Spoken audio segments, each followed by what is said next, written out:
I'm Christian Nix, better known as Barefoot Doctor, and this is Barefoot Medicine Training, better living through ancient healing secrets.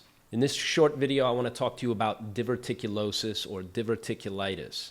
This is a bulging in the folds, especially of the large intestine. It's nasty, it's disgusting, and it's uncomfortable. It's also probably totally avoidable, which is what I want to talk to you about in this short lesson. The conventional thinking here is that it's probably due to lack of fiber. That's not likely, and I'm going to tell you why, and why eating more fiber is probably the wrong thing to do. According to mainstream medicine, 50% of people aged 60 to 80 have diverticulosis. The key piece here is that for a lot of folks, diverticulosis is asymptomatic, meaning it causes no symptoms or suffering. If it turns into itis, diverticulitis, that just means there's inflammation, and it can cause or be an indication of a serious intestinal infection, which is the rough equivalent in your body of Chernobyl. I'm going to tell you in this video why diverticulosis and diverticulitis don't have to wreck your life and probably aren't inevitable, and what you need to do if you want to avoid any nastiness from this, quote, unavoidable condition. First of all, the reason diverticulosis is a disaster is not actually what most people think.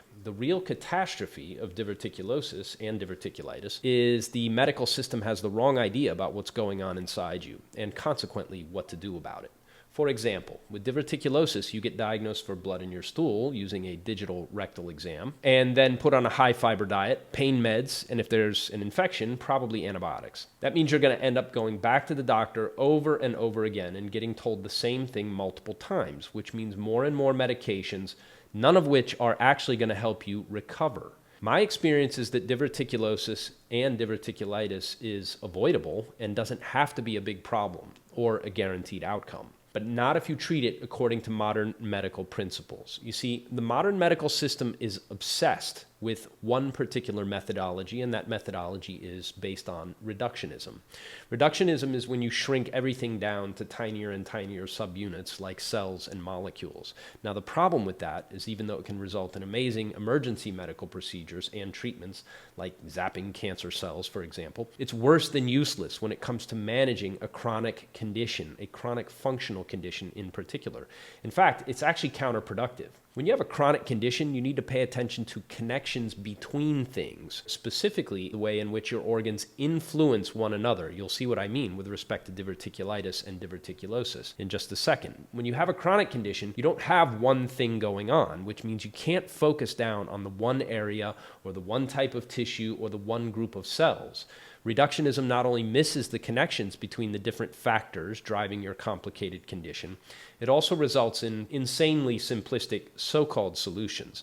So when it comes to diverticulosis, you get high fiber, pain meds, anti-inflammatories, and antibiotics, all of which not only prolong your condition and your suffering, they actually make it impossible to heal the underlying problem by making the disease mechanisms even worse.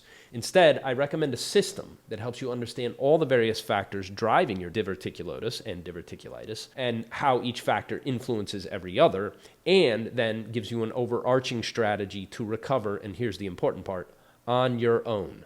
That's also why on this channel I spend a lot of time talking about disease mechanisms, the disease mechanisms giving rise to all manner of chronic digestive illness. If you enjoy this channel and benefit from learning about ancient medicine and how it can help people with modern chronic conditions like yours, then you'll love my new book, The Patient Empowerment and Self-Care Manifesto.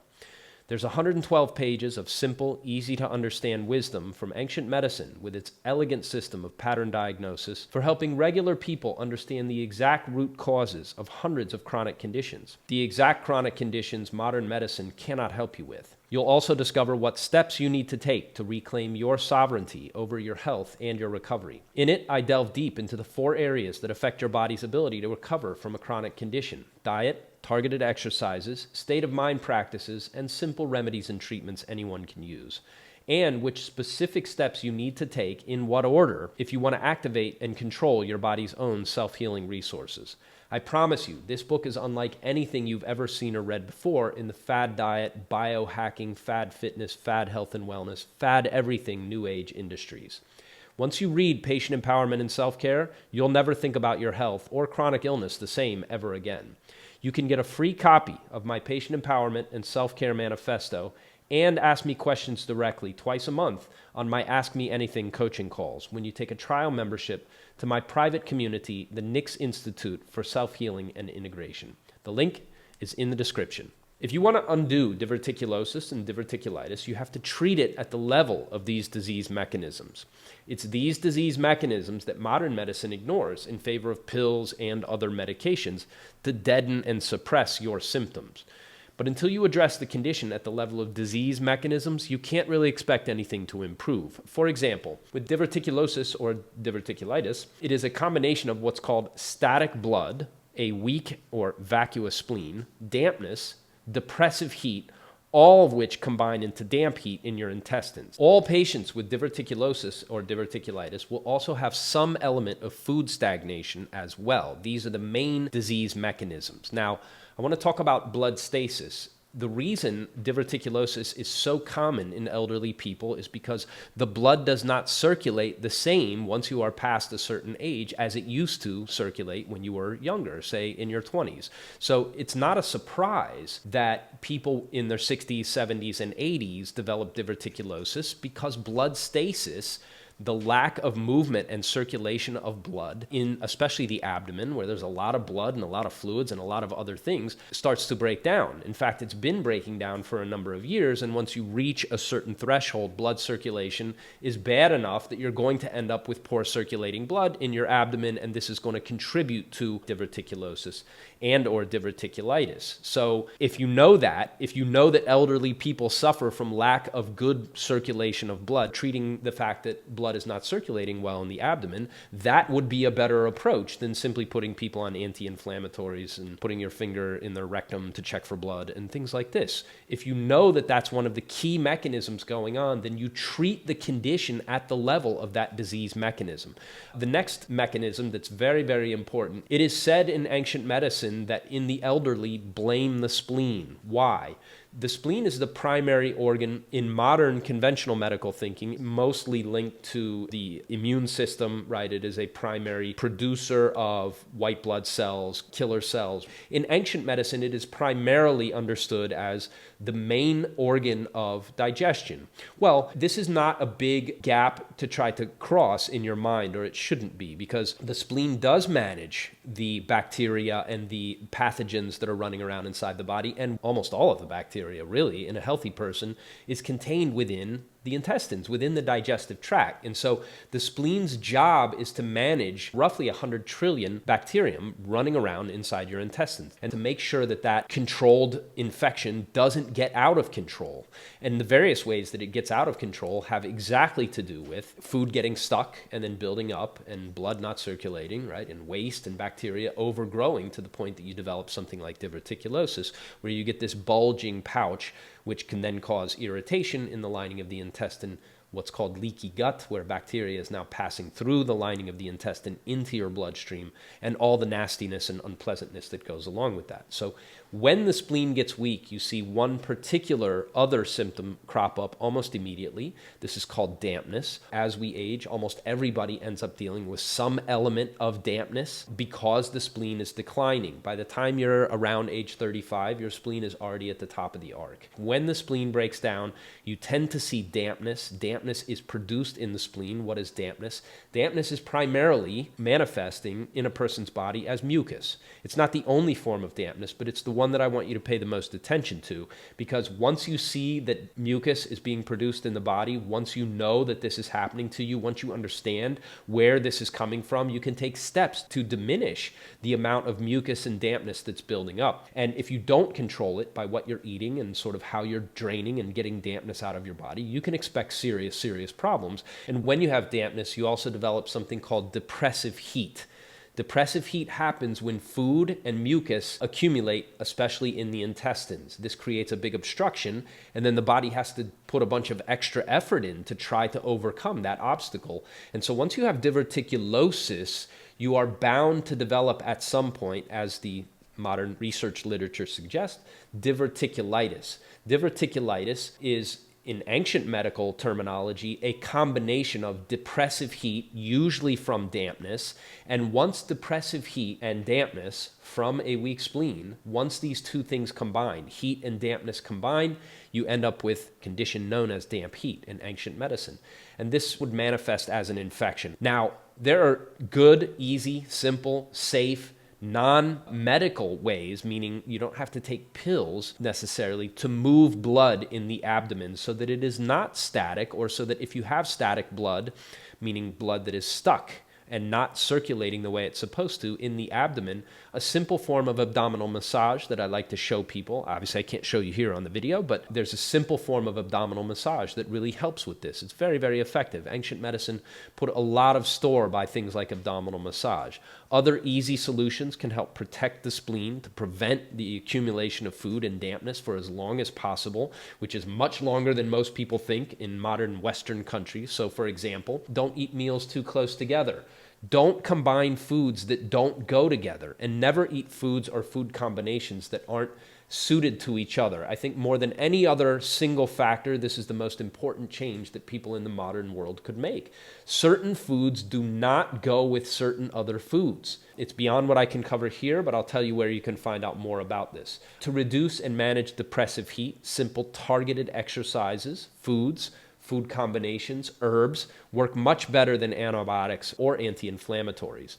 And for really hardcore conditions, you can use what are called polypharmacy herbal formulas, where anywhere between 8 and 20 ingredients will be combined together. And here's the important point about high-level herbalism, these ingredients all complement one another. The issue with so-called herbal remedies in the modern fad diet, fad health and wellness world is that they're just a bunch of similar ingredients all thrown together. That's not high-level herbalism. That's marketing, okay? High-level herbalism, high-level herbal care for something like diverticulosis or diverticulitis is totally different than what you see in the new age fad health and wellness world. So let's look at what's wrong with the mainstream medical so-called solutions for this condition. First of all, there's not even an attempt to deal with the root disease causes or disease mechanisms. There is no recognition that older people tend to get diverticulosis and diverticulitis because of the aging process. Instead, all patients receive the same treatment. Next, there's no targeting of any specific disease mechanism. So instead of recognizing a deeper root cause, everything is treated for palliative care or for comfort and not really for healing. If you're not treating diverticulosis to heal it, you are, by definition, prolonging the condition. Next, medications like antibiotics and anti-inflammatories are some of the worst things for a sick gut.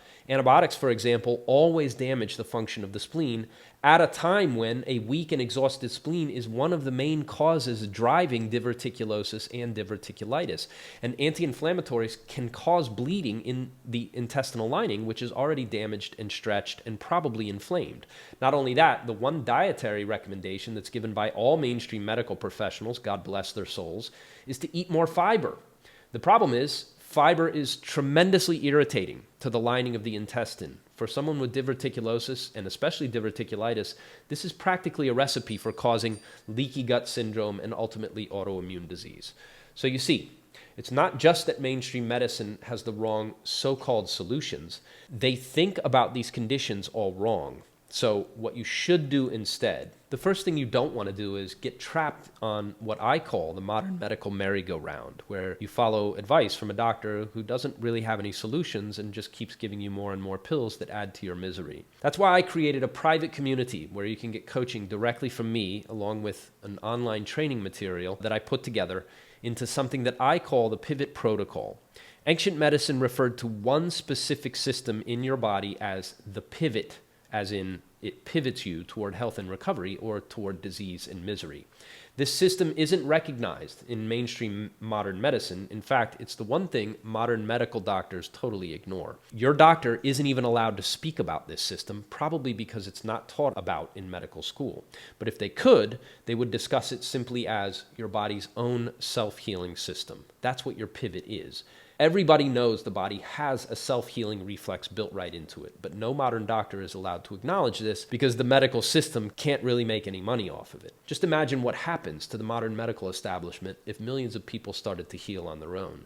This was my crusade during my 17 years in medicine, working, traveling, and teaching at the highest levels of medicine. The best chance you have to heal your gut, whether diverticulosis or diverticulitis or any of many dozen other common chronic digestive conditions, is your body's own self-healing system.